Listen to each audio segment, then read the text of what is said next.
Good evening and welcome to the 8th LILA PRISM lecture. This is a very crucial, I would say, lecture in the series. As all of you know, we are nearing, it's almost 1 year since that, very notorious, very alarming kind of thing happened, the Delhi gang rape. We are nearing the first anniversary of that incident. We consider this lecture very significant now because we think it's very important for us to review this whole idea of violence, especially violence against women, in the context of what's been happening in the past 1 year. One thing that we have noticed at LILA is that even as the protests were happening, there was outrage about this. I've been checking the newspapers for the last 1 year. You find that there are similar incidents, incidents of such gravity happening in all parts of the country. In Delhi, when the protests were happening, we thought, this is going to make a change. But we found that even in Delhi, there was, even as the protests were happening, there were things happening in Delhi, in other parts of the country. Some of these things come out, some get media attention, but the idea of violence is something which is escaping our imagination, understanding. So, this series of lectures that LILA is organizing, we've been thinking about development in the context of contemporary India. But we think, without appreciating the terrain of woman, it's impossible for us to even begin to think about transformation. We are trying to distinguish between development and transformation, but it is impossible for us to think about transformation if we don't understand this idea of violence and the terrain of woman. Why is it that violence is happening against women? And why is it different from the other types of violence which is happening in the society? We have to think about these things. It is in this context that we see this lecture, but it is also in the larger context of development in the country. Is it at all possible for us to think about development? Is it at all possible for us to rethink development if this is a situation which is happening in our everyday life? So I'm so glad that all of you are here despite the cold and darkness outside. It's becoming very, these are veterans, I guess. Only real stakeholders would come into these spaces, I guess. I'm very happy that we have two very important thinkers on issues of women with us today, Mary John and Kalyani Menon-Sen. I would like to invite Kalyani Menon-Sen to take this evening's proceeding forward. But before that, let me introduce her, Kalyani Menon-Sen. Most of you, I'm sure you know her. Kalyani Menon-Sen is a feminist researcher and activist, and she's been working over 25 years on the issues of women's rights, particularly the impacts of neoliberal economic policies on women. She has contributed to critiques of urbanization policies in India and is closely involved with struggles against eviction and dispossession of the working poor in Delhi.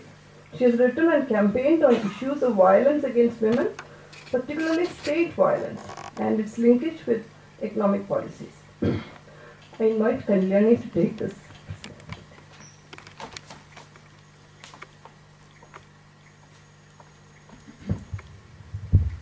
Thank you, Rizu, and thank you very much for inviting me to chair this important lecture. It's a very great honor and a very great pleasure to introduce Mary John to you. Mary is an economist by training, originally in the dim and distant past. She went from there to become a philosopher and then moved into women's studies. So she's now a scholar in women's studies, a scholar, a teacher, a researcher. She is with the Center for Women's Development Studies, but she also was very instrumental in building up the Center for Women's Studies in JNU. Her main contribution in the area of women's studies is on the issue of sex ratio, and I think that's some really path-breaking, really frontline work that has changed the way we look at sex ratio in the country. I think apart from that, Mary's big contribution to all of us is to put together the Reader on Women's Studies, which I think is a textbook not just in universities, but even for people like me who are not academics. I think she's also a dear friend, and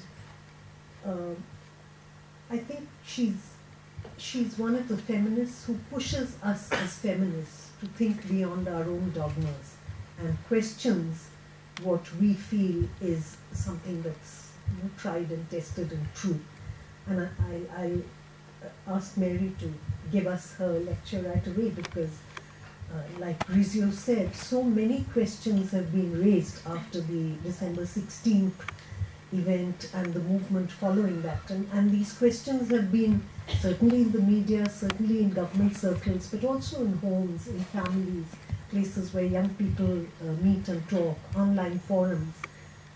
And I hope some of those questions get opened out for us here today, and I hope we're able to raise some new questions. Certainly, going by what I know of Mary, that's what's going to happen.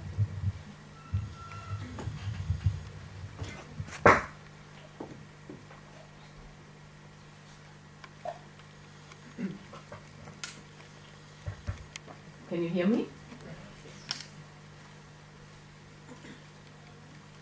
So I've titled this lecture rather prosaically, or perhaps ambitiously, Rethinking Violence Against Women. I hope not to take too long. This is going to be a kind of an overview, hoping to raise certain questions which I genuinely want us to try and grapple with in the time that I think will hopefully be available at the end. I'm most grateful to Rizio and the organizers of this lecture series for having invited me to participate and share some of my concerns with all of you here. Let me say at the outset that I feel not a little foolhardy for having chosen the theme of violence on this occasion. By its very nature, such a topic cannot be a source of pleasure. But more than this, I have ventured onto unfamiliar terrain. You may be surprised to know that though violence appears to be practically synonymous now with the rights and wrongs of women, and in recent times, as has been said a number of times now, has been repeatedly hogging the headlines of newspapers, the media more generally, we are not at all well informed on the subject. As a scholar in the field of gender studies for many years now, I can vouch for the fact that however popular at one level and however critical in energizing the women's movement over several decades, issues relating to violence are amongst the most poorly researched in India as much as elsewhere. Furthermore, as we shall see, even when we do have the quote-unquote facts before us, our ways of thinking do not seem to change. Nothing could have brought home this situation more starkly than the gang rape of December 16, 2012 and its aftermath. There can be no question in anyone's mind that the fatal rape and the days that followed have coalesced into an event of enormous significance. It will be the task of later historians to gauge its ramifications when the time is right. We are still very much in its wake, having been transformed by it, perhaps even against our own intentions. Significant events are precisely of this nature, disruptive of business as usual, including, let us not forget, the agendas of women's movements and progressive forces. And yet, and this is really where I want to begin, This is not an event about which we can claim much clarity or understanding. Indeed, the dominant sensibility I carry, even at this time, is one of opacity. We have neither come to terms with the response of the state, which openly and unequivocally perceived the situation as a major threat, nor with the groundswell of protest at the time, which was quite simply unprecedented both in duration and in scale. When was the last time that so many people responded in this manner to an act of sexual violence? And why then did the government behave as though we were in a state of emergency? I will hazard some speculative answers at the end of this presentation. But in order to get there, it is necessary to step back from the event itself and gain some perspective, both historically and in relation to our current ways of approaching sexual violence. I hope thereby to persuade you that we not only need to rethink many of our assumptions about violence, but ask ourselves why we find it so difficult to change these very assumptions, even when we ought to know better. The next section I have entitled Violence and the Women's Movement. There is no other place to begin than with the long years of struggle by organizations and individuals who have been collectively responsible for bringing issues of violence against women into visibility in the first place, naming them and putting them into public circulation. But for the initiative of a small voluntary women's group in Delhi in 1975, for instance, we might still be under the illusion that young brides accidentally died in their kitchens due to mysterious stove bursts that turned their bodies into ashes. I cannot emphasize this enough, because we now live in an age so pervasively shaped by the media and its quote-unquote common sense, that the critical role of those who have made possible what we do know is largely lost and forgotten. However, as I mentioned already, we are further hampered by a mismatch between activism and scholarship, which also means that the experiences and knowledges of organizations has unfortunately not been complemented by the necessary investigations and researches required for taking any issue forward. This has been particularly damaging for issues pertaining to violence. At the same time, there is much to be learned from these very struggles, and so I will, however unsatisfactorily, provide you with a very, very brief historical sketch of the engagements of the women's movement in India with problems of violence. Violence emerged as a critical issue for women during the phase of the women's movement that took off in the 1960s and 70s in India and the world over. After all, even in a country like France, with its long history of revolutionary politics, and I mention this also to acknowledge the venue of this evening's talk, it was only in the 1960s that French feminists questioned their legal system for treating rape as a mere misdemeanor. That is to say, till the 1960s, it stood in the law books of France as a mere misdemeanor, and fought for change not just in the law, but a French culture that treated sexual violence as simply banal. In India, an open letter to the Supreme Court written in 1978 by 4 law professors demanding the reopening of a case of gang rape on a young Adivasi girl, Mathura, by policemen who had been exonerated, became the springboard for a national campaign that in many ways inaugurated a new phase of feminist politics. Amongst the shocking discoveries that fueled the rape campaign was the realization that independence from colonial rule and a progressive Indian constitution notwithstanding, India's laws pertaining to sexual violence, including rape, had been put in place by the British as far back as 1860, with not even a word altered since then. But before saying more, there are 2 events prior to the open letter that need our attention, separated from each other by almost a century. The first of these is the case that rocked regions of colonial Bengal in 1890. Interestingly, many historians refer to it somewhat innocuously as the age of consent controversy. The case itself was about Fulmuni, possibly 10 or maybe at most 11 years old, married to a man several years older to her, with whom she was forced to have sex, resulting in her bleeding to death. Today, we would call it a case of marital rape of a minor, a child who should never have been a wife. According to historian Pranita Sarkar, the true significance of this case lies less in that it raised the age of consent for marriage for women from 10 to 12 years against powerful Hindu orthodox opposition. Rather, the Fulmuni case is a landmark case because it drove a wedge into the edifice of cultural nationalism under construction at the time, with infant marriage at its core. As a consequence, the place of women was reconfigured and even enabled the beginnings of what she calls a concept of entitlement, if not a language of rights.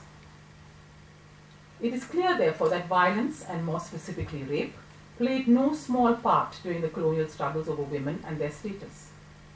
Of course, the Fulmuni case was not the only one of its kind, but it does forcefully make the point that might otherwise be lost to us.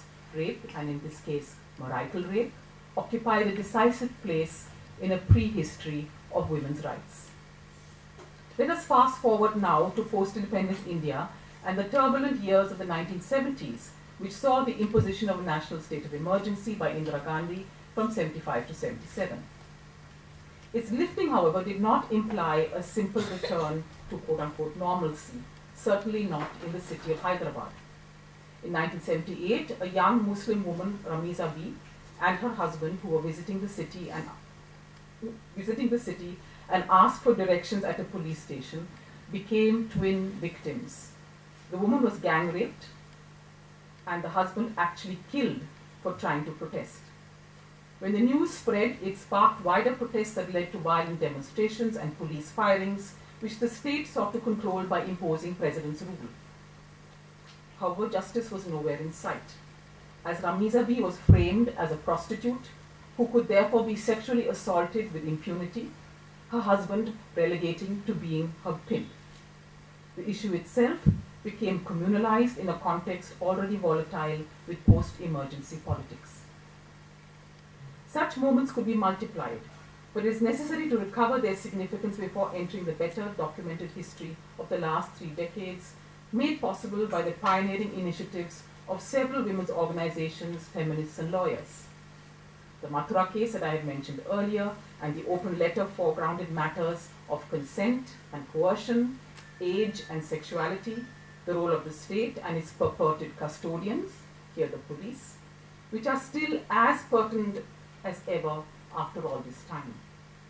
I must also add that in the early years of the rape campaign, women's organizations were exercised over the extent to which existing social and economic structures enabled the victimization of many women just by virtue of their caste status or vulnerability at work.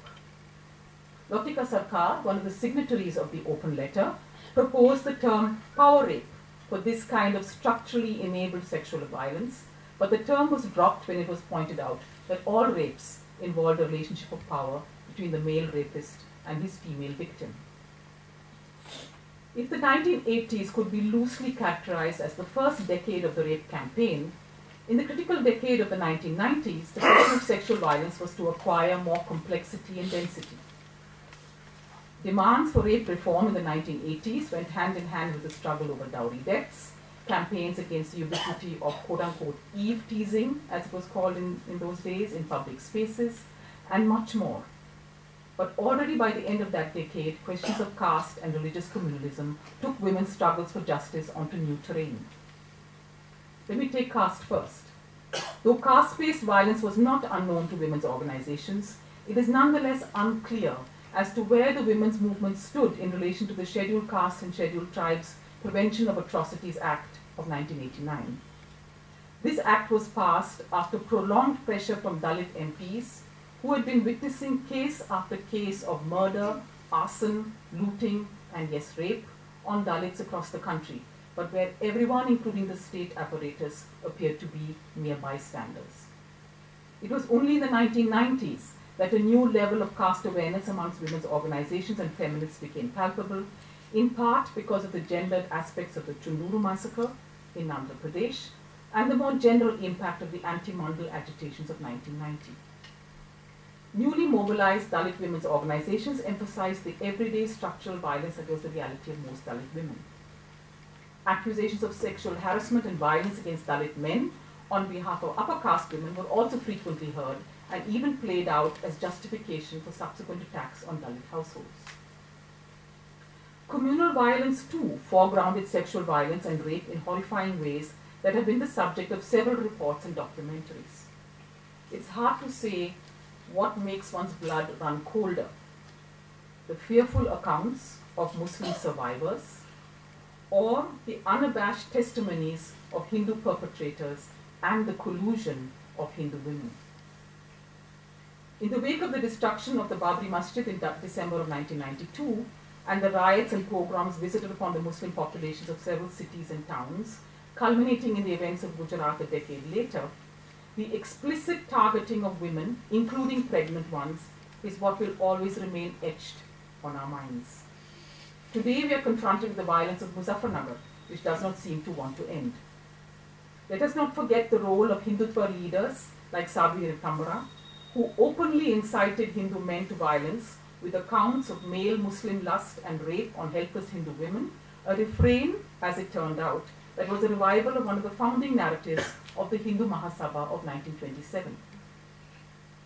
At once real and symbolic, sexual violence in the 1990s was thus profoundly potent within the larger politics of those years. Right in the middle of that decade, in 1995, came the stunning verdict exonerating the rapists of Bhauri Devi, a Sathin or village worker in the justifiably famous Women's Development Program in the state of Rajasthan. Here was a lower caste woman who had the temerity to stop a child marriage from taking place as part of her many duties as a worker in a government-sponsored program. Her reward was gang rape, subsequently dismissed by the Jaipur High Court as quite simply impossible. In the court's own reasoning, how could rural upper caste men touch, leave alone openly rape, a lower caste woman? I have always marveled at the willful ignorance of those judges. Were they really so unaware of India's great and glorious traditions in this regard? If the 1990s brought these issues more fully to the fore, the subsequent decades saw further developments in relation to the state and on the terrain of sexuality. The protracted conflicts in Kashmir and in the northeast did not, or so it seems to me at least, find easy or immediate resonance and space amongst women's organizations as distinct from civil rights groups. In spite of all the knowledge and even direct experience of the repressive face of the state from the emergency years, there has been some reluctance to confront the role of the state in these quote-unquote peripheral regions. When nationalism is at issue, it has proved difficult to mobilize against the acts of violence of defense and security personnel and the level of impunity that they enjoy.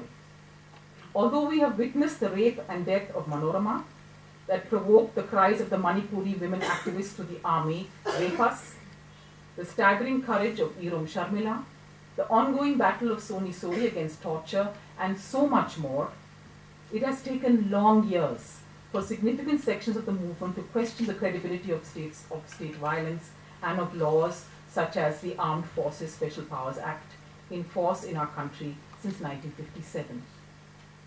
It is therefore all the more encouraging to note that opposition to state repression is steadily increasing. Our entry into the 21st century also seems to have coincided with the heightened visibility of sexuality. Though sexuality is obviously at the heart of rape, given that this is undoubtedly an act of sexual violence revolving around vexed issues of gendered power and consent, it has nonetheless proven difficult, if not elusive, to actively address women as subjects of desire, persons who are capable of both giving and withholding consent in sexual relations. If for decades such sexual relations remain largely unmarked, that is to say, effectively heterosexual, these years have refigured our thinking and politics. Rape is therefore no longer only a heterosexual male-female crime. While cases of pedophilia by men on boys had already disturbed this gender binary, it was only after the reading down of the IPC 377, which decriminalized consensual sex between adults of the same sex, that more public evidence and discussion emerged on the rape of men and of transgenders, often by the police. Various efforts at rape reform during the last decade have moved in a kind of zigzag fashion from seeing rape in purely male-female terms to making it gender neutral for both perpetrator and victim, or to considering a gender plural approach. And if you like, we can discuss this later in discussion time. While it is obviously true to say that the rape or sexual assault of any person by any other person is a crime, what is lost in such a rendition is precisely the fact that crimes are always gendered. This is even true when it is by a man on another man, or on a transgendered person, whose violation often includes the degradation and humiliation of being questioned about their quote-unquote real gender identity. Obviously, this history needs much more careful reflection and exploration than I have been able to undertake here. But my aim in this all too brief account has been simply to show you the extraordinarily complex terrain on which women's organizations have been navigating the question of violence in all its myriad forms. More often than not, feminists have been all too conscious of being overwhelmed by processes and changes that they could not anticipate, much less control. This next section I'm calling the quote-unquote facts before us, National Crime Records Bureau data. Let me now paint a different picture from another contrasting perspective for our concerns here, one that could be loosely termed a perspective from above. We live in an age when it is essential for the state to be able to govern its population through a knowledge-gathering apparatus that must at least seem credible. Set in motion by colonialism, this statistical apparatus has not lost any of its power for the developmental state, not even in its current neoliberal phase. And to be fair, women's organizations themselves have demanded that this machinery record and report on crimes against women for ensuring that justice is done. The main data source for tracking the extent and trends in such crimes is the National Crimes Records Bureau, NCRB for short, of the Home Ministry, which publishes annual statistics based on data received from the police and the courts across the country. So let us look at the most recent data being of the previous year, 2012, which was published in July of this year, in comparison to some of the earlier figures. By way of an introductory snapshot, the NCRB Compendium 2012 provides overall trends from 1953, that's the first year in which such records were begun, to 2012. So I'm just going to begin giving you a few figures that jump more or less from 1953 to 2012. The main heads of cognizable crimes are murder, rape, kidnapping and abduction, burglary, and such like. Over this period of 6 decades, total reported crimes have increased fourfold, from approximately 6 lakh incidents roughly, I'm just rounding off here for simplicity, in 1953 to about 24 lakhs of last year. Let us look at changes that have happened with regard to specific crimes. And if you take the example of murder, the increase is about 3.5 times from an original figure of say about 9,800 to about 34,000. Compare this with a 9-fold increase in the cases of kidnapping and abduction and a 10-fold increase in the case of rape. And in the case of rape, I want to emphasize here, this is based on the starting year of 1971. That is to say, it was only in 1971 that rape began to be recorded by the NCRB. So we're looking at a 9-fold increase from 1971 to 2012.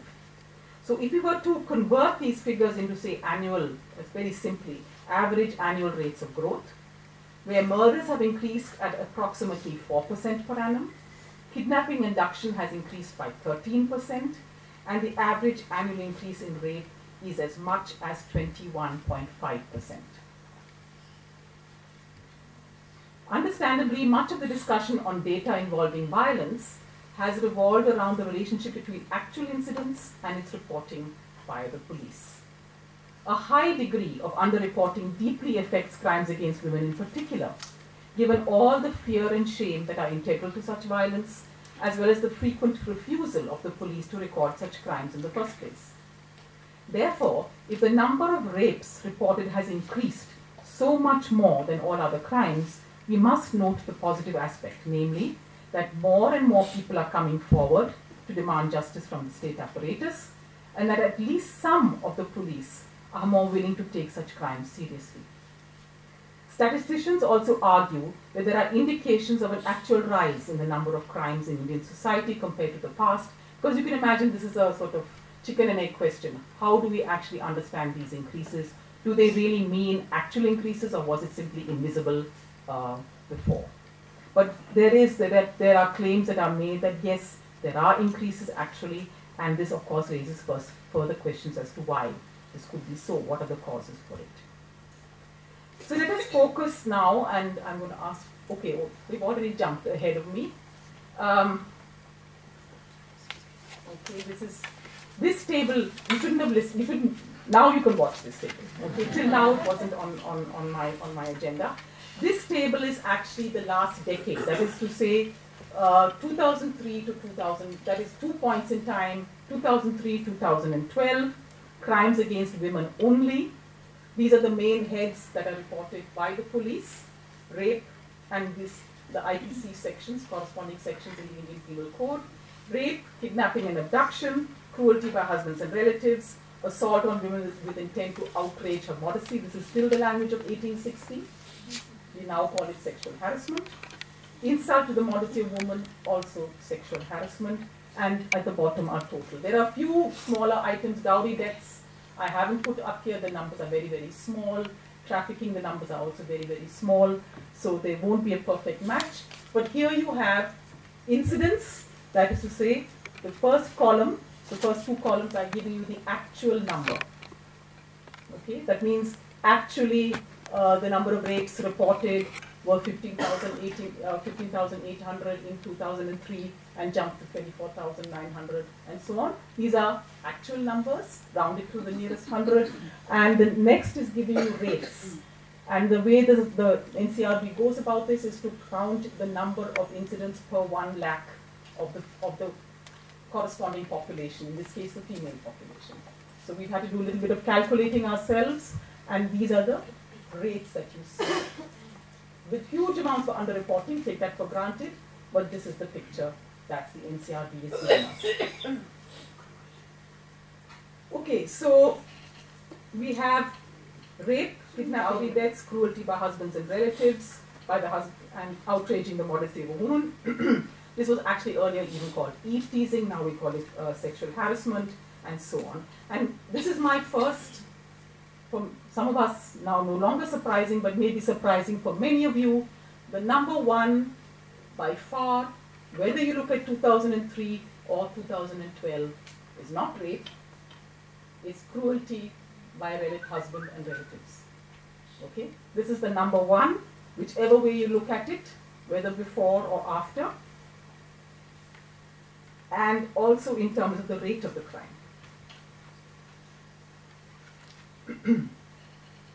Another significant category that I think needs a little bit of discussion is that of kidnapping and abduction. This has also seen the greatest increase. If you look at the figures on the last time, from 2.6 to 6.5, that's almost a 3-fold jump. So it's seen the greatest increase in the last decade. This is a particularly complex issue, given that numerous cases lodged under it should not be treated as crimes in the first place. These are all too frequently cases of young couples who decide to get married against the wishes of parents or families.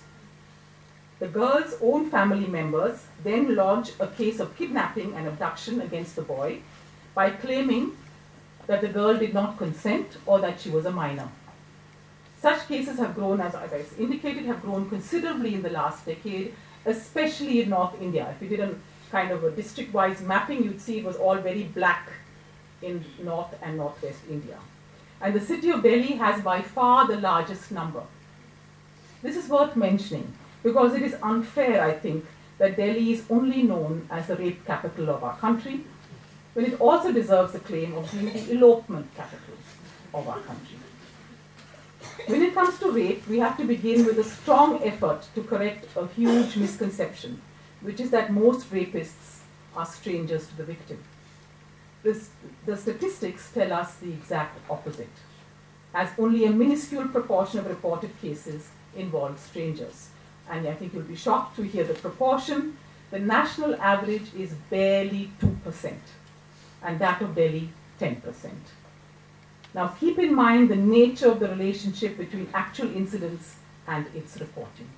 We know that underreporting is a major problem, especially when it comes to rape. It should go without saying that the relatively easier rapes to report would be those committed by strangers with no hold over the victim. This means then that the actual incidence of rapes by persons known to the victim, that is to say relatives, neighbors, friends, persons at work, landlords, and so on, is considerably higher than what gets reported to the police.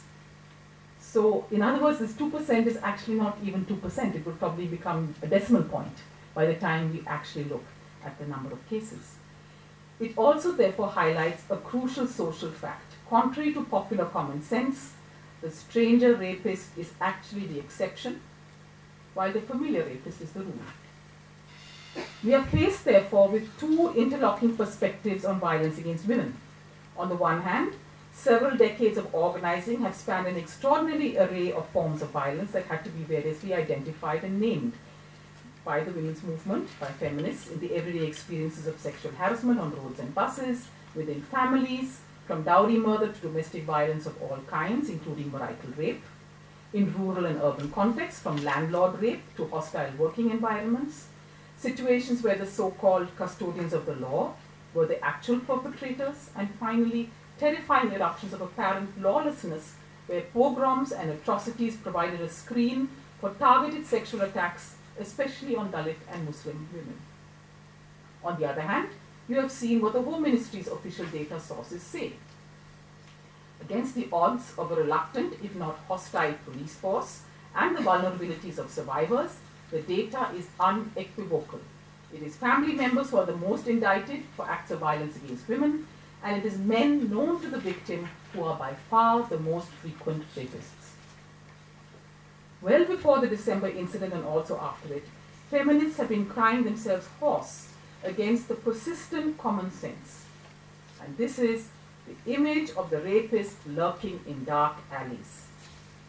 But this figure simply refuses to go away.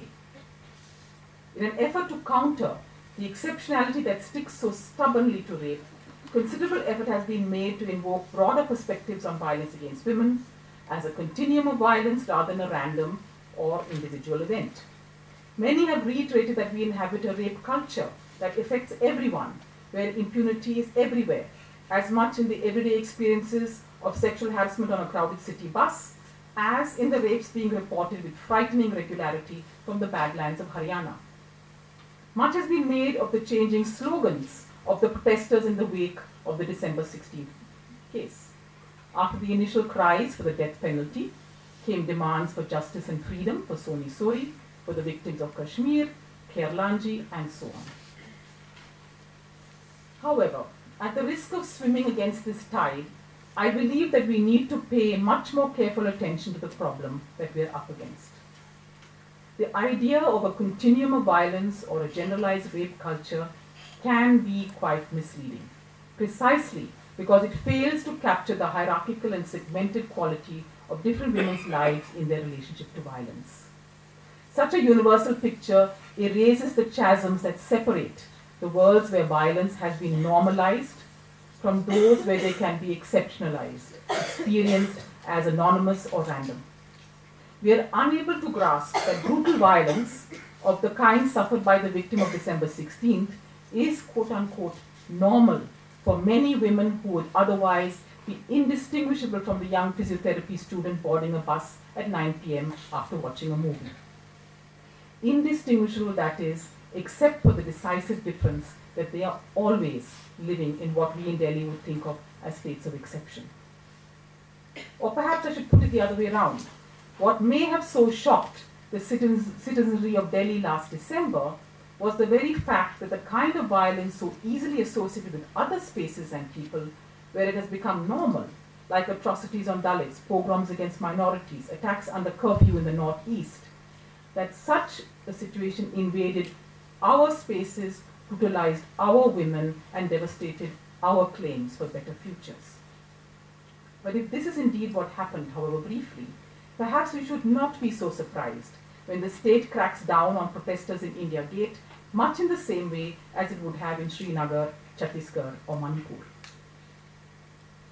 There is a real and present danger in reducing rape to a minimalist act of violence or injury on the body, in the effort to counter the construction of rape as a quote-unquote fate worse than death. We may end up losing sight of the social structure that underpins the meaning of rape, which is never simply patriarchal, but depending on the social location of the victim survivor, is in fact determined by family, community, caste and class along with gender. Therefore, the default rape is not an abstract violation of the body, but rather an act of violation that is embedded in highly structured social contexts where multiple and usually reinforcing axes of inequality are at play. However, the structure of the law and of everyday thinking about rape moves in exactly the opposite direction, by isolating and abstracting it from the very contexts that make it happen. Let me speculate briefly on what implications this would have for feminist thinking and practice. As far as the law is concerned, it certainly makes sense to formulate laws that are as general and inclusive as possible. This would imply a horizon where it would be right to say that anyone raping anyone under any circumstances is committing a crime. However, it seems to me that in order to get to that horizon, we will have to take the rather arduous route of actually specifying the multiple and intersecting forms that rapes take in society, which are not just patriarchal and which are also not just gendered. This is why we need to be much more careful about the implications and especially the consequences that follow from a few quote-unquote facts that we have before us. If the facts point in the direction of specific situations of vulnerability rather than a generalized condition, how might we rethink the nature of the power exercised by perpetrators of sexual violence? With tiny exceptions, this power is, as a matter of rule, already compounded by mutually reinforcing axes, whether of class, caste, institutional authority, along with gender. What will it take to deal with this discovery as a default mode that needs to be laid bare and exposed? Secondly, how do we insist on the lack of safety that characterizes familial and domestic spaces as much as the street after nightfall? Again, what about the growing violence palpable in so-called intimate relationships? That is to say, relationships shaped by the desire for emotional and sexual reciprocity, and which therefore makes the very acknowledgement of violence so intractable, so hard to accept. There is no question of diminishing the harm perpetrated by the sexual harasser in public places. All I am suggesting is that if freedom and zero tolerance towards such harassment are the slogans that we wish to raise, then they must be raised that much more vehemently against all the uncles, godmen, research supervisors, neighbors, landlords' sons, overseers, army men, and guest boyfriends, who are the bearers of the greatest impunity today, and for a range of reasons. This is so hard to do because everything from socialization practices to the media to the structure of the law works in the opposite direction, emphasizing the danger of strangers as perpetrators and treating such violence as the default or standard crime. So far I've been talking only about violence in its literal and legal mode, but I cannot possibly end here. Today we have evolved a powerful vocabulary that insists that victims of violence should not only be treated as such, rather they are survivors, fully capable if only society would let them of overcoming their trauma and of living full lives. I totally endorse such a stance, but with one caveat. Violence does not stand alone and does not mete out its effects outside of other relations of discrimination, which can be pivotal for enabling victims to become survivors in the fullest sense. It is unfortunately rare to see connections being made between growing violence and what is arguably one of the most critical indicators of gender discrimination in our country today. I am referring to women's chances of access to paid work of any kind. According to National Sample Survey data, as analyzed by my colleagues Smita N. and Indrani Mazumdar, the total proportion of women who have any kind of paid work, and I don't want to have you could guess, but I won't ask you to give me any numbers, the total proportion of women who have any kind of paid work, whatever, in the entire country is 15%. This means that only 15% of women in India receive a direct payment, whether as self-employed, through a wage or a salary, casual employment, home workers, factories, fields, you name it, anywhere, service sector, university, all added up yields just this number. Another way of putting this would be to say that 85% of all women are destined to find their future through structural forms of dependency, however hard they may be working, since they do not receive any kind of payment for any of the labor they may be undertaking in whatever the context. Isn't it yet another commonplace amongst most of us that the current economy has brought about unprecedented opportunities for a new generation of women in public life? And I'm going to ask for the next slide, please. So let me shock you one more time, last time, with some basic, this is absolutely basic data regarding employment rates coming from the National Sample Survey Organization. These are work participation rates for men and women, different rounds of the NSS, beginning in 1993 to 2009-10. In other words, these are our decades of high growth, when we saw 8%, 9%, 10% rates of growth. But according to this table, the very years where the Indian economy has posted its highest rates of growth are also the same years marked, on the one hand, as we have seen, by growing violence against women, and on the other hand, by actually declining rates of employment of women, forcing them, in other words, into ever greater dependency on the family. This is true, by the way, in both urban, rural-urban divide. Yeah, a fairly simple table. I don't think I need to discuss it too much with you. Men, it's more or less stagnant, it's more or less the same, but you see the decline is in fact most sharp in rural areas. Okay, and there's this little blip in 2004-05, which people are questioning now whether it is actually an accurate figure, but you see the decline down to 13.8 in urban India, 26.1 in rural India. This makes it absolutely essential to go beyond literal or narrow conceptions of violence against women. A situation in which fewer and fewer women can expect to find some minimal level of autonomy in the public world of work and paid employment is a world that will condone the violence women face within the home and outside.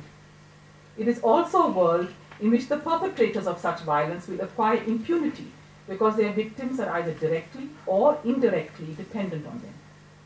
While we certainly need better laws to combat violence, what we need even more are policies that will promote women's life chances through a modicum of economic independence.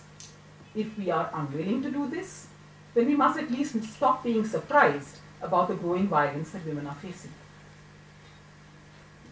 I'm well aware that these all too broad brushstrokes on the canvas of our recent past and evolving present do not offer anything remotely like a blueprint for future action. Rather, at a much more modest level, they are an invitation to reconsider what we think we know and how we feel about violence. If there is some cause for optimism in all of that I have said so far, it is ironically this. There are increasing signs all around us that we're living in a time of backlash, of a visceral reaction by men unable to cope with the changing parameters of patriarchy today. Backlashes are responses not to passivity, but of assertion. If we have to take heart, let us remember not only the woman who died in late December in a Singapore hospital, but the largely unsung Dalit girls, many of them just entering high school or making plans for higher education, who have been brutally raped, but who refuse to be cowed in the face of the nexus of officials, police and community leaders who would like to claim that nothing untoward has happened. Let us also remember the many nameless victim survivors who, by their stubborn refusal to be silent sufferers, are assuring us that although the violence may be rising, the beginning of the end is also in our very midst, here and now. Thank you.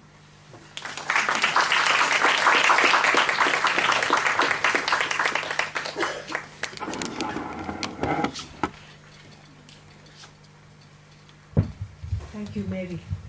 Like I told you, Mary is a thinker who pushes us to think beyond our own dogmas. it's a very, very rich, nuanced analysis and a very complex bunch of questions that have come out.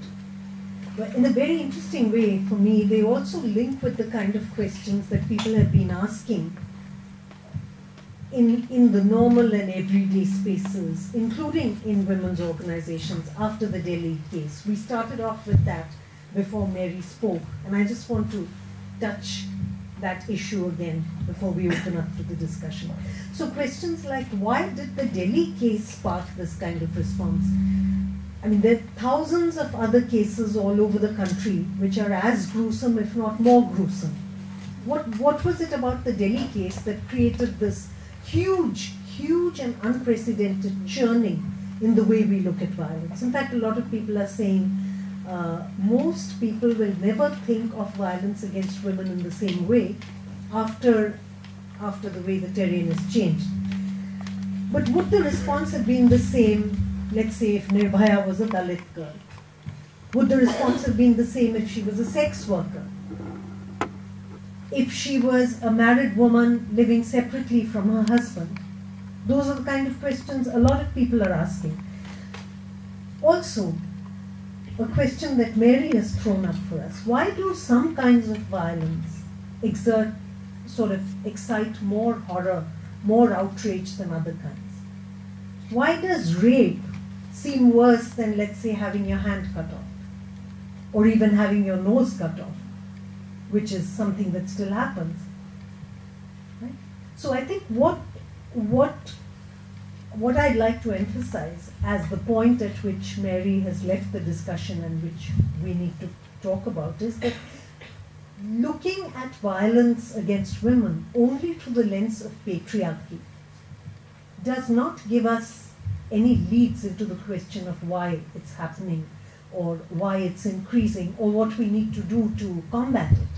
We need a far more complex lens. At the very least, we have to understand the way in which patriarchy is building alliances with neoliberal economic policies, let's say neoliberal globalization, with militarization, with religious fundamentalism, with caste.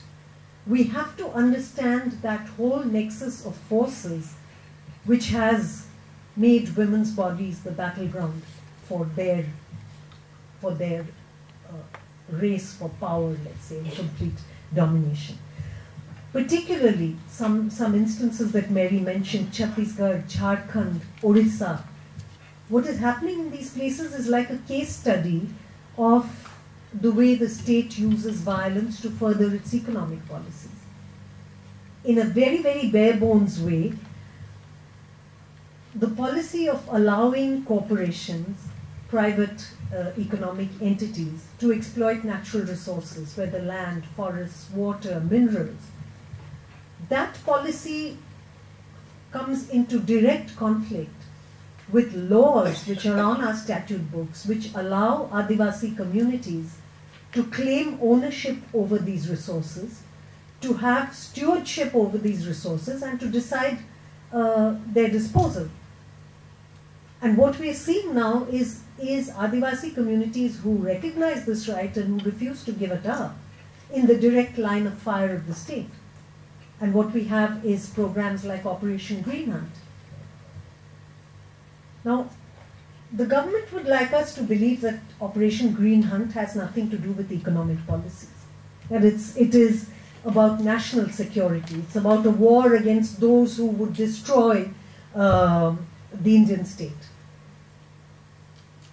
This is the official story also on the violence that is happening in the northeast, that is happening in Kashmir. And this official story is an attempt to paper over and to hide the fragility of that whole idea of India as something homogeneous, as something where everybody has all the rights granted or bestowed by the Constitution, as unity in diversity and all of those nice words. Whether it's in Kashmir, whether it's in Assam or Manipur, Mary quoted several examples. What we are seeing is the use of violence as an instrument by the state to not only maintain its power, but also to further its economic policies.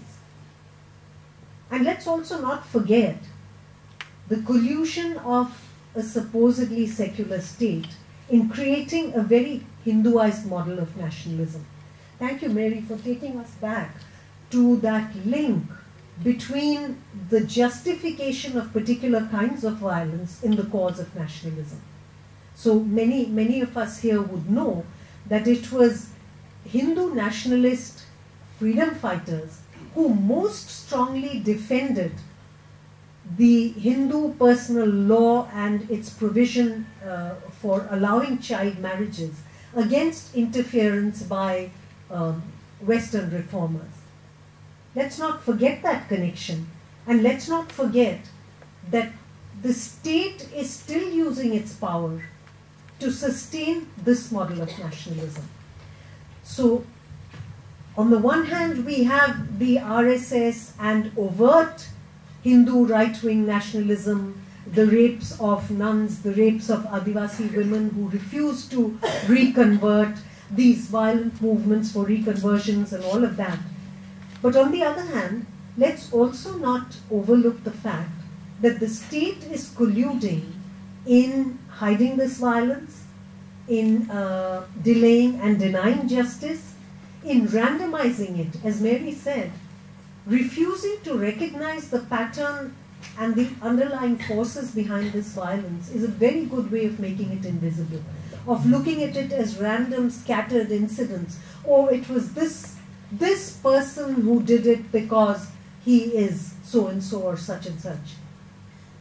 So that is that abstraction of violence from the larger game plan, presenting it as individual, unfortunate incidents, painful lapses in governance, is part of a very, very conscious strategy of actually making violence into a tool of governance. And if one looks at the Indian state today, a highly militarized state, our laws and our practices of governance have made violence a legitimate instrument. So the entire discourse on public safety, which got a huge boost after December 16, this whole thing about dark roads and the stranger rapist lurking in a place where the pavement is broken and there are no streetlights. That entire discourse of public safety sees the answer to women's unsafety as more policing. The entire discourse on peace in this country provides a prescription of more guns, more army. Mary spoke about the Armed Forces Special Powers Act. I think the impunity that the Act gives military personnel, the impunity enjoyed by the police even without an Armed Forces Special Powers Act, even while legally culpable, the kind of impunity that the police and the peacekeeping forces enjoy is, I think, a very, very strong proof that violence is being used as a tool of governance. So the entire discourse of law and order that allows protesters against violence to be beaten and water cannoned and treated as if they are indulging in violence, that allows peaceful Dalit protesters to be arrested. What is this other than legitimizing the use of violence by the state? And again, the people at the receiving end of this violence are overwhelmingly women. And of course, one can see how this feeds in, and the entire patriarchal discourse about women and who they should be, and who the women are who deserve to be safe, and who the women are who are outside the pale of safety, feeds into the violence that the state uses. If you look at those statistics that Mary put up last, one can see how numbers are filtered and juggled and played with to make certain kinds of violence seem more dangerous and certain kinds of violence to be very normal. And of course, there is the caste angle. One can't get away from that on any issue in India. So then the discourse of caste equally legitimates violence against certain women. So it's a very valid question. Just think of all the other class, caste, occupation, location, profiles of the millions of Nirbhayas in this country. And the question that Mary left us with, to ask ourselves, what is it that makes some kinds of violence recognized and visible and okay to talk about, okay to legislate again, and certain other kinds of violence chalta hai. So I would like to open up the discussion to the floor now. Let's have not just questions but also comments, reflections, thoughts, and I hope Rizio will help to keep us on time and on track. Is there a mic for the floor? Okay. So if there are questions, maybe we'll take 2 or 3 of them and then ask Mary to respond. Hello, my name is Ahmed. My question is, what's your take on the violence against the women in Kashmir, where not only the patriarchy is not responsible for the oppression of women, but also state apparatus is also responsible for oppression and psychological damage to the women. We have a famous case in Kashmir called Kuran Poshpura, where an army is accused of raping the women of Kashmir. Of raping the whole village of the Kashmir. That's Kuran Poshpura. So my question is, what kind of a feministic discourse will outlet this kind of a pain? What kind of a feminism, what kind of a feministic discourse will report this psychological damage of women? How do we see, how will our novels, how will our plays, how will our poems, discourses, research papers help in providing some, how will these research papers help these victims? I mean, through this lecture, how are we going to help to these victims who are the, victims of the psychological damage? Oh. Hi, I'm an MA psychology student, and I'm just going to spend a minute expressing my thoughts on this, and then I'm going to pose my question.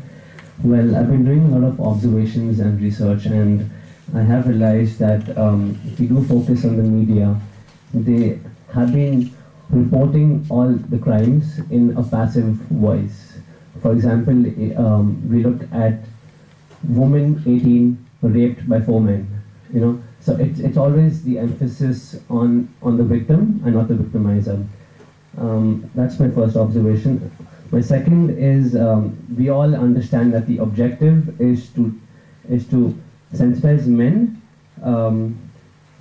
to respect women from an early age. So there has been a lot of awareness. If you have seen the latest movies, those small clips on YouTube which have gone viral by Anurag Kashyap on the day after every day, which focuses on pepper sprays, which I feel is extremely debatable. Is that the solution, or is it just going to be helping to cure a symptom? Because that is not the solution. My last, and as you had mentioned earlier in your speech, that there has been very less research done on this topic, and I'm extremely I'm grateful because I wasn't aware of the stats of economic independence of the woman, which shows a low percentage. So I'm also quite interested, if we could also, this has been a lovely talk, but rethinking violence by men, focusing on the victimizer, and try and emphasizing research done on this and what could we do. And my last question, and my question after these thoughts are, we all agree that awareness is the most important fact, and awareness leads to acceptance, which leads to change.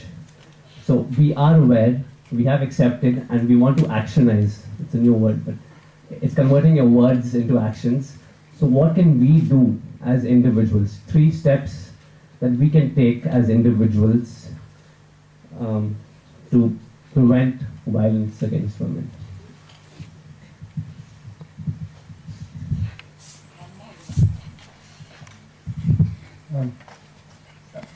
Congratulations, you actually managed to do what you set out to do by bridging the gap between the popular and the political. But 3 sort of questions, one longer than the other.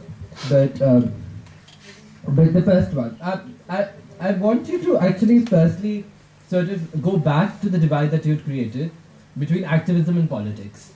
And I think that's really interesting, especially because you spoke of how December 16th actually disrupted certain movements. And I was wondering what were the kind of disruptions that not only came to the feminist movement, but if any of the other movements have actually taken notice of the December 16th case. Because I've gone to Marxist movements after that, and suddenly the gender question only comes up when there's a women question around, and then there's a silencing afterwards. So therefore there's a certain question around activism and politics. But more importantly, I was wondering for our own politics as feminists, now who's the subject of feminist politics? If we go back to your earlier portion about Sadhvi Ritambara, then clearly being woman is not enough, right? And then now we're sort of caught between these binaries of the victim and the agent. And clearly those two are also deeply problematic now. We've learnt that even the agential category has led us to a status. And I was wondering if it's not woman, if it's not victim, it's not agent, where do we go now, right? But interestingly, the other way around it has also been this, again back to the question of activism and politics, because also around Kashmir. I mean, it's interesting that you would bring up the question of the crackdown, because when I went to Kashmir, and this was this year, people told us that even though you had crackdowns on you, you get sprayed by water, we get sprayed by bullets. So clearly there's a difference there, right? But on the other hand, let's also not sort of monumentalize the victim here, because let's get it, Kashmir is also deeply patriarchal. And when we sort of in the movement started to organize around Mudassir Kamran, the EFLU student who was neither the gay movement of India, nor Kashmiri men from JNU, nor the disability movement came forward to support us. So it was only 5 of us writing a petition, right? And all other 4 were my friends. So clearly we were put out by all 3 movements that play the marginalized role. The sexuality movement in India, the Kashmiris from JNU, most importantly, and then the disability movement. So clearly it's not easy, the question of who's the subject of our politics. Secondly, I was very interested in, and this is only a comment, in terms of this argument about the employment question. Because even the unpaid labor is so interesting. So for example, if you now look at Ranjana Padhi's work on women who were left back after Punjab, those who did not die. I mean, it's a brilliant book because it shows how in the Green Revolution, women came out to work, but to subsidize income, to get machines that would put them out of work. I mean, so in a certain sense, capitalism has this great capacity that people like Barrett and everybody told us very early, to pull us out and into the labor force. And I was wondering how one puts these larger cycles of capitalism into these frameworks about labor. And finally about masculinity, I mean, that's a really interesting one. I mean, what does it mean to now speak of masculinity? Now look at the person we keep blaming, Honey Singh, right? Fascinating creature. So let's look at a video called Satan, right? And I mean, we keep blaming him for these other videos about whatever, these other songs or whatever, but look at the Satan video. It's a gay antichrist surrounded by men who he's whipping, so there's BDSM as well, right? And juxtaposed against an antichrist woman, right? So there's the Satan who's gay and is into BDSM, and the antichrist woman. So clearly, our masculinity has also moved clearly away from simplistic notions of violence and simplistic notions of organization around power. So I was wondering if you could comment on those. Thanks. Let's try and respond Yeah. to this before we take more. Okay.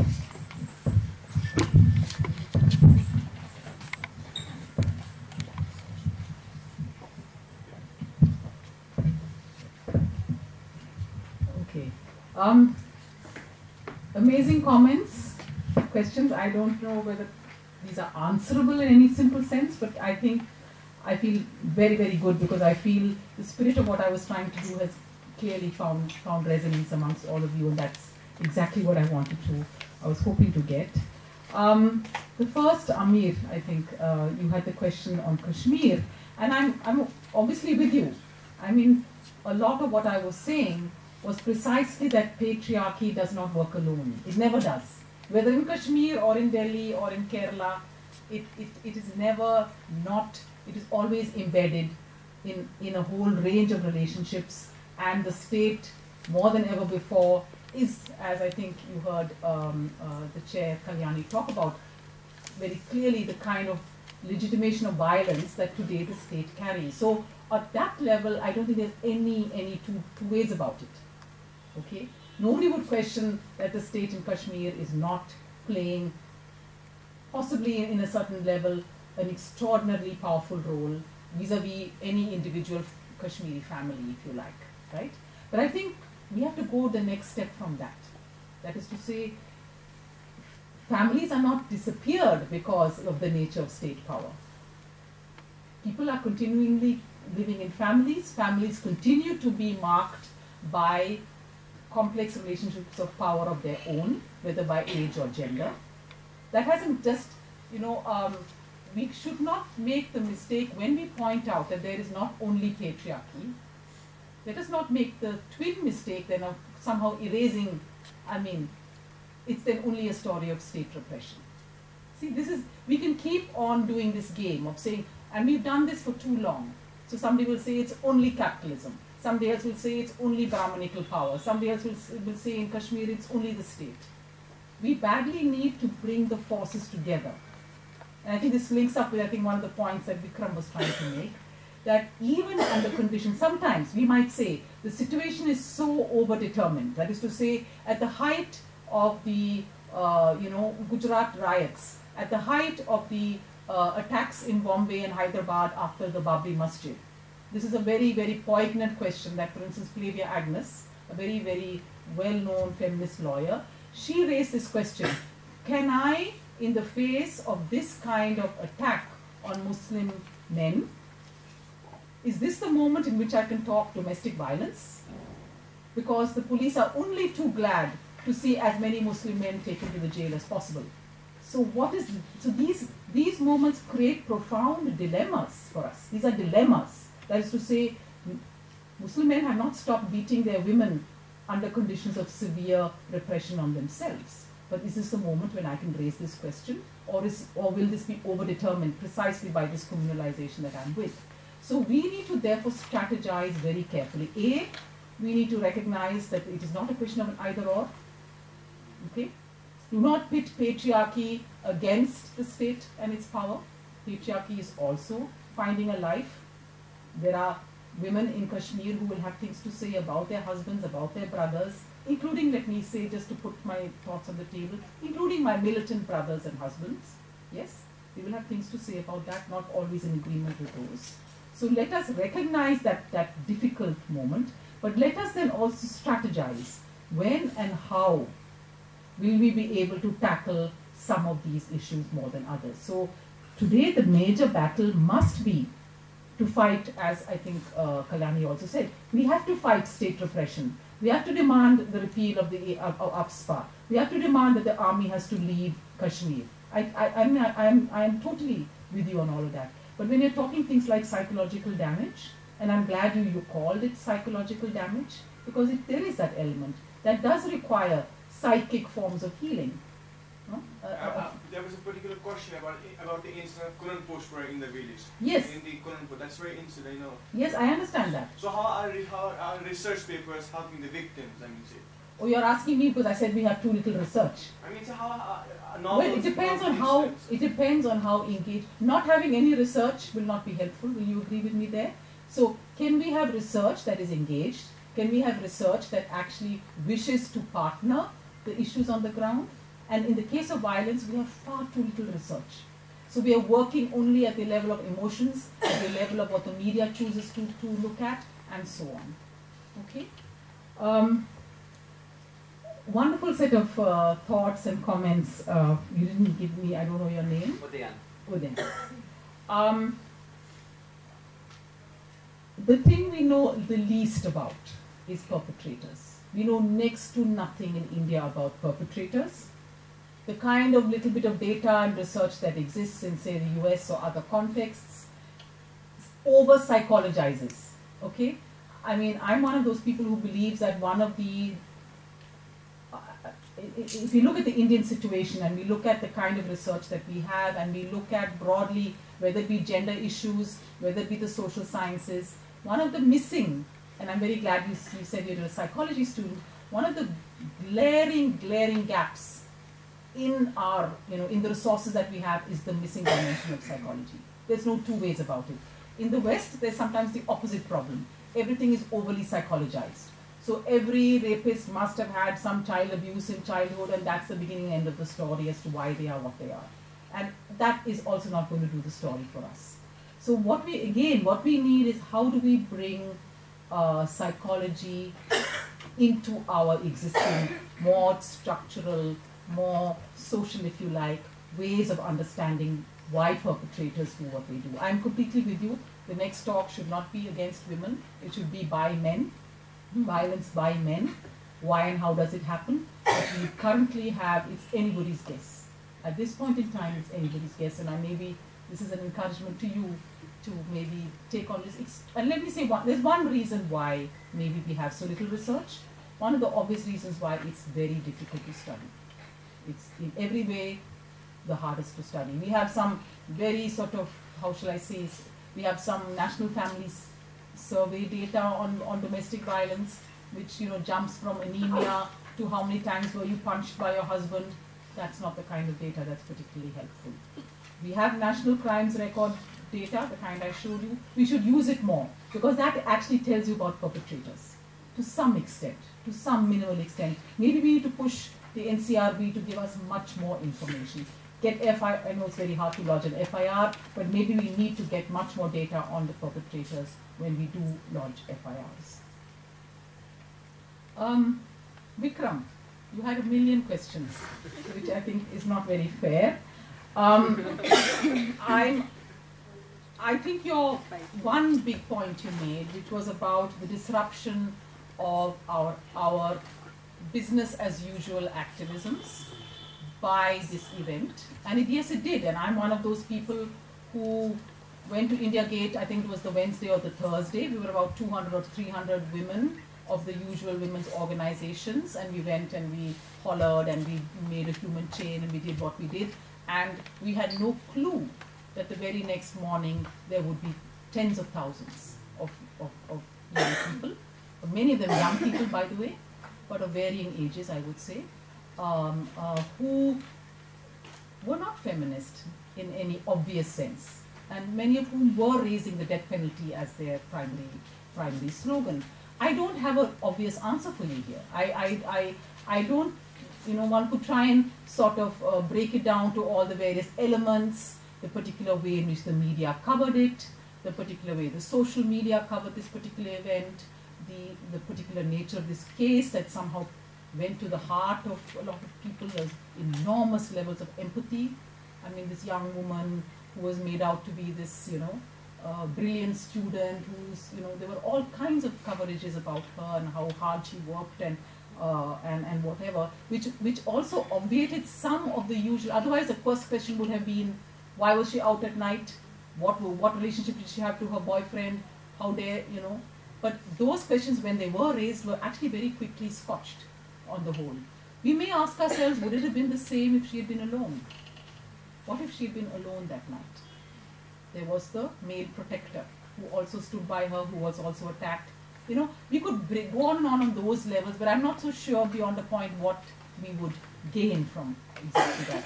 So the question, actually, my question is, given that this has happened, given that we did see this kind of unprecedented response, are we running out of time? Okay. Given that we did see this unkind, my worry is of a different nature. I feel like certainly in the social media, we were rather too quick to believe that we could suddenly turn this unprecedented response, which was something we had never as women's organizations ever seen, into something that was simply feminist, something that very easily connected this particular rape to all the other forms that we've been discussing. I think we have done too quick a job of that. This is where I'm quite, as I said, swimming against the tide. And I'm willing to take on my closest friends on this one. Because I think there's a feeling that yes, if only we connected the December rape to all the other nameless or named rapes across the country, and so fine, very good, we now have a rape culture that we can all acknowledge exists. I'm not so sure. We will have to do the much harder work of understanding. I think this was what Kalyani was also trying to get at. What we need, let us pause. Why is it that when we hear in Hisar or Jind that here is this Dalit girl who has not just been raped, but her head has been chopped off, her limbs have been found somewhere, why do we only feel a modicum of pity? Why not horror? Why not anger, outrage? We better understand our own responses better. That's, I mean, there's no two ways about that. We have to work our way through this. We cannot paper over it. We're constantly paper overing it, including Kashmir, including what happens in the Northeast. There is pity, there is some feeling, yes, we're saddened, but then, as Kalyani said, 5.5 people go there to find out what's happening and why. What is going on? What is it about certain kinds of subjects? So you asked the question of the subjects of our feminist politics. I don't know how to answer that because there is no simple subject of our feminist politics. It is not, in that sense I'm willing to say that is not something one can give a name to. It will, the perpetrators should also become the worst human beings that we can think of in this room, in this talk, should also become the subjects of our feminist politics. But what would it take to get there? That is my question. Let us not make it costless. Let us not make it easy. Let us not make it a sentimental exercise. It's a hard political exercise. What will it take for the Dalit woman to stand in as the figure around whom we can organize? What would it take to make her the subject of our feminist politics? I don't think, I mean, all I can say, and this is my, unless we recognize the gulf between us and that moment, we won't even begin that journey. If we paper it over with false universalisms, then we're not even going to get there in the first place. I think that's really what I want to see. Masculine Honey Singh, I think you need to come and tell us about Honey Singh. I haven't heard him really. I'm told he has a great sense of rhythm. I'm told. So there's something called rhythm, there's something called beat. I'm all for it. I can feel it in my body when it's right, and I can feel it in my body when it's wrong. So clearly he's getting something right. What is he doing with his words? I mean, what's her name? Our chief minister was dancing to his tunes. I don't know whether she's heard his words or seen that video. So what do we, and I will just leave us with this. What is, I think you're completely right that the latest twists and turns in our gender politics can become the substance of a sexy video. Why and how does that happen? Why does it not shock? I think your question is, how come such a video is not shocking, and why is such a video erotic, attractive, etc.? I don't have an answer yet. And I think that's maybe where either my age or something else is in the way, and or we need to understand the workings of these kinds of, and that I think we should ask people who view those videos, who get a kick out of those videos. And I don't mean to say, again, my position would not be those have to be banned. We better understand why they're doing their work. Banning them is not going to take us anywhere. Before the next round of questions, I want to claim my privilege as the chair to poke at something else. You know, this whole issue of awareness that came up in the context of things. I mean, I just want to challenge this immediate, you know, as one of the package of solutions, awareness and sensitization of men. I have a feeling, I mean, for one thing, I find it very, very limiting because, as we know, this awareness is the sort of program of choice for the development industry. There is a lot of money on one side for awareness building and for sensitizing and psychological work with perpetrators and on masculinity and this whole thing of involving men. This is where the money is at this point. We know thousands and thousands and thousands of policemen have been put through gender training. Thousands. I just want to ask, if that policeman in the course of his duty is told to beat the shit out of a group of women, what the hell is that awareness training going to do? What I think by focusing on awareness as an inevitable solution, we are again allowing the whole thing of violence to fall into the case model. Cases of violence are perpetrated by individual men who have something wrong with their heads on these poor women, who also are doing something that women don't normally do or aren't supposed to do or whatever. I'm not saying that that doesn't happen. Of course, the whole story of domestic violence or child abuse probably would have a large component of that. But I'm saying let's not forget that the same state which is paying for gender training for policemen is also paying for them to go to the Northeast or to Kashmir or whatever, and in very clear words, saying not only beat the shit, saying, I mean, it's open season here, do what you want. Right? So this is my personal thing, to keep bringing that lens back again and again on every conversation about violence. Even domestic violence, I don't think is going to come to an end if every little boy in the country is told to respect women and sisters and his mother and this and that. Right? So we have to keep contesting this effort by the entire development industry to bring violence down to a simple box which is labeled BAW. One actually hears it called war. And to me as a feminist, that is so nauseating, I can't even begin to say. When the whole struggle against, I mean, the whole emergence of the feminist movement in this time of our history came from saying, name the violence. And what we do after all those years of struggle is reduce it to war. Okay.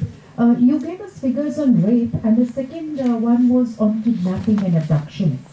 Now, when you talk of rape, are you also including figures where girls are kidnapped, abducted, and kept in so-called safe houses, raped over months, and then pushed into prostitution?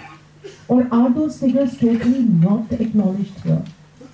Because what little I know of is there are certain areas in Blind Morena which are notorious for these kind of kidnappings and abductions, rape over months, and then they are sold off.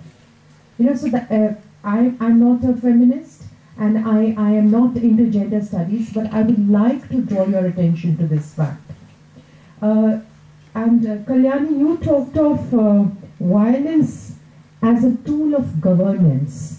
When you say violence as a tool of governance, what do you think the non-state actors, particularly media, can partner here? I mean, you talking of sensitization of police forces, but I would just like to understand what role can the non-state actors, including these movements, can play in not removing them, but at least some kind of a transformation in this direction. And talking of the December 16 incident, how do you rate the role of media? I mean, how far did it fulfill its role in bringing the various people together for a positive change? But at the end of it, my personal understanding of the whole thing is that though it was a very, very powerful movement, it just fizzled out as suddenly as it took off. What could be the reason for that? That change is inevitable in this country. Looking at the demographic facts, youth is ready for change, and we really need to partner with them. But if these kind of powerful movements fizzle out, where are we lacking?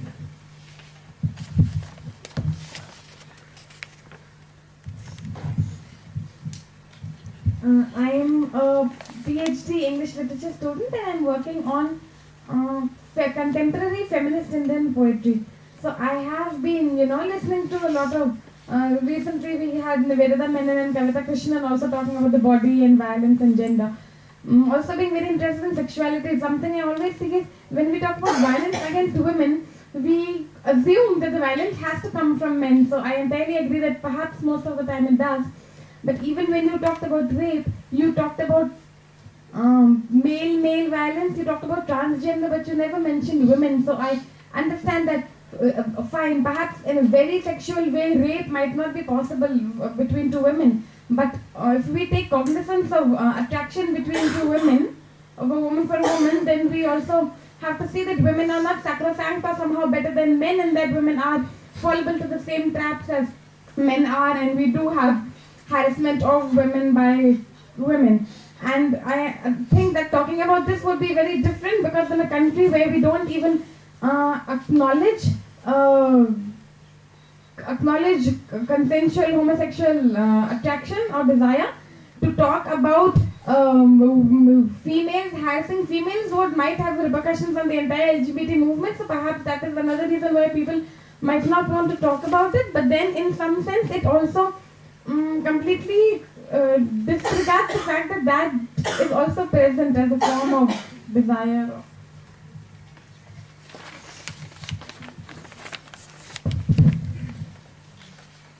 Hi, my name is Rohini. I'm very amateurish question. As soon as the 16th December, the rape incident happened and all the protests and all were happening, there was an instant demand for capital punishment once the perpetrators would be caught and all that. And I, at a very basic level, feel that capital punishment is not the solution, obviously, for this. But I haven't been able to justify my stand in every argument that I've had with my friends who think that capital punishment is a solution for something like this. So I'd like a more educated opinion on this. Thank you.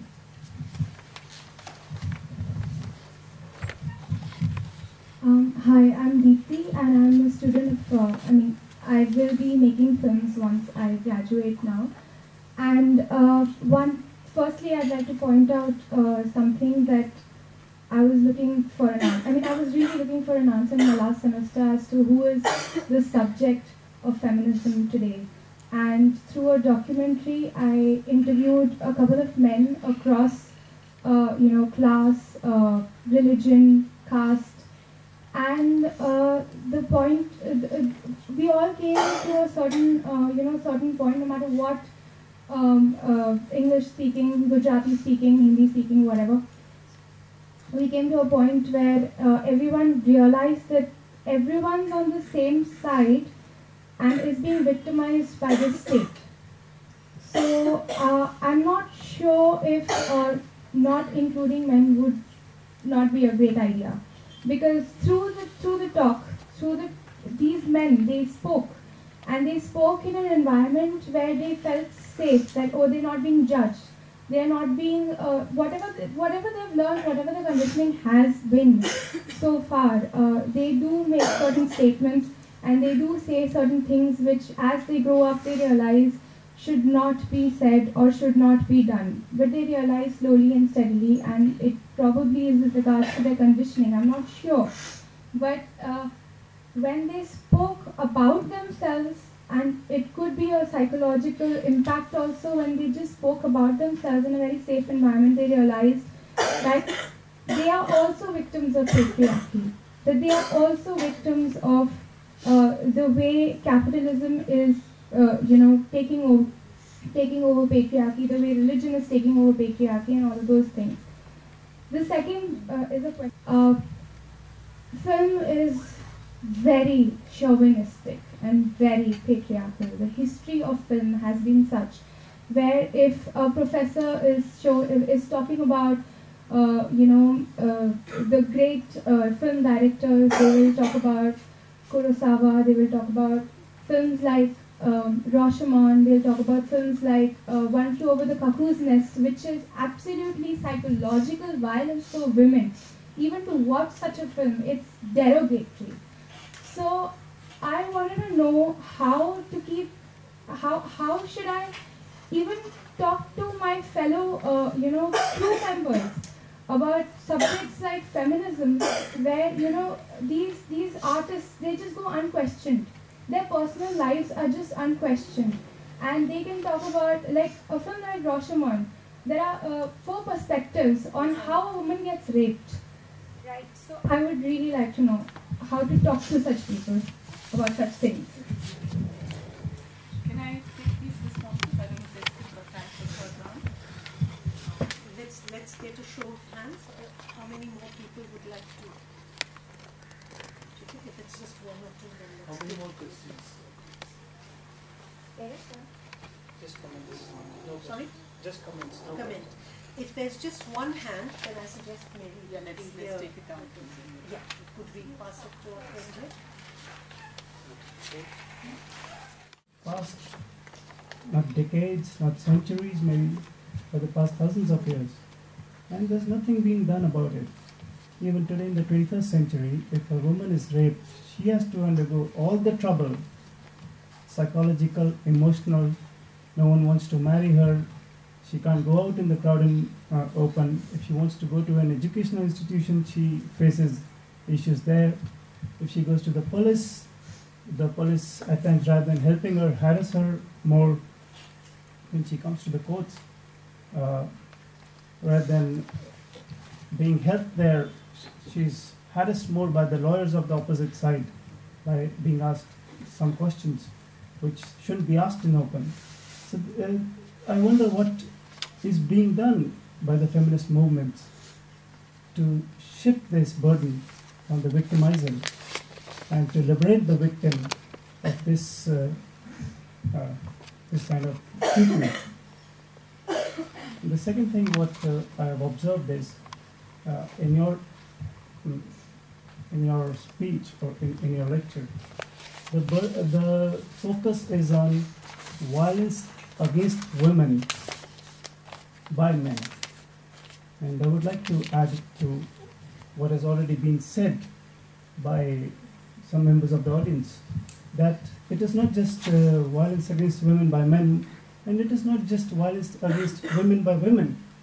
There is another form of violence which goes totally unreported, and there is no law for that form of violence, and that is violence against men by women.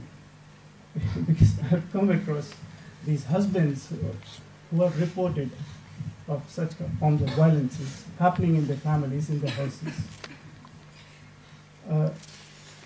That keeps me thinking, should we characterize any particular form of violence and then start elaborating it? Or should we simply rethink violence? Thank you. Last comment? Okay, last comment. I'm sorry for stealing the mic like that, but I just can't leave this place with only awareness. As Kalyani, as you mentioned, policemen getting awareness and no impact. I just feel that all of us here have witnessed something and learned something new and have acquired knowledge. But as soon as we leave this place, we need to understand that we have to act. And if we do look at it from a psychological point of view, a humanistic theory will say that all of us are innately good, but I would like to also point out that being passively good is worse than being aggressively bad. So all of us like witness incidents happening, in the metro and stuff every day, but we don't do anything about it. So back to my first question, which I think you can answer, but what could we do as individuals? And we as individuals is ironical because that's a group happening, so which will also create a bigger impact. So just 3 steps.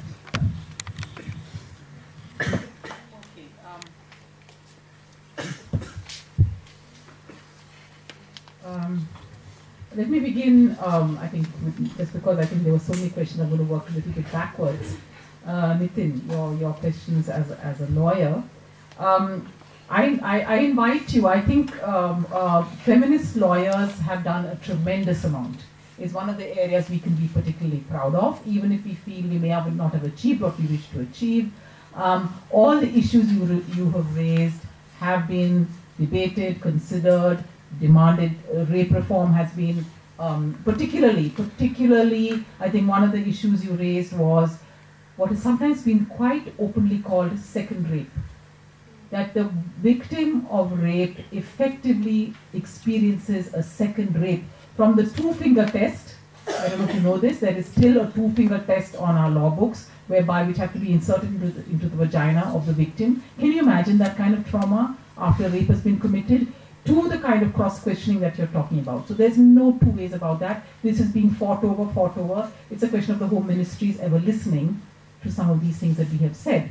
One of the issues, though, that you raised has been something where we have actually disagreed on, which is shifting the burden of proof. What you suggested, that, and this was brought up, why should she be the one? Shift the burden of proof, let him prove his innocence, rather than the other way around.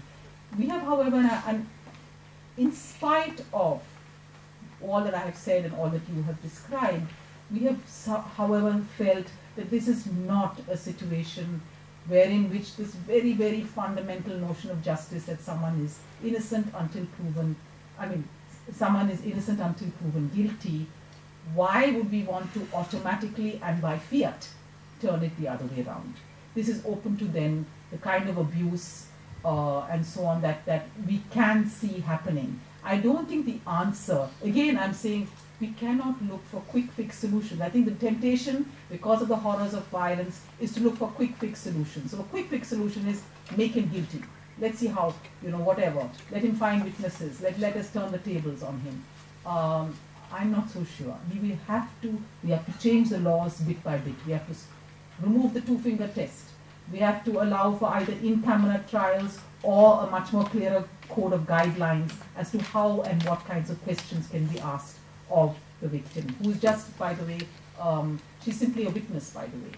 I hope you know this. She's simply a witness who's called upon so I think there are any number of things here that we need to change. But to jump to the opposite side of the table, I'm not sure that will actually do what we think it will do.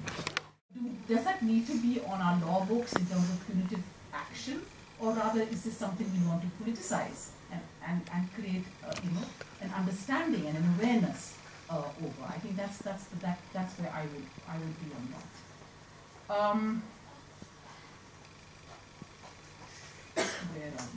On the question of films, now here again I don't know where you are, in what context, whether you are in a university context and so on. All I can say is that there is a wonderful history of feminist and queer film theory. I wish you would use it. If you're still only seeing Rashomon and you're still only looking at Roman Polanski, I mean, there's everything from, but that is our personal education, So not a personal education. This is a standard education. In the 21st century, you need to have a film class that includes all the remarkable, incredible work that has been going on for the last half a century now. I was at NID and I haven't yet, in my 2 years at NID PG level, yet had a gender studies section on films, and this is the way it is being taught everywhere. If you look at FTIR, you look at NID, you look at SRFTI, you look at then they need to overhaul their curriculum, and they can contact people in JNU, they can contact people all over in Jamia who will give you an excellent curriculum. If I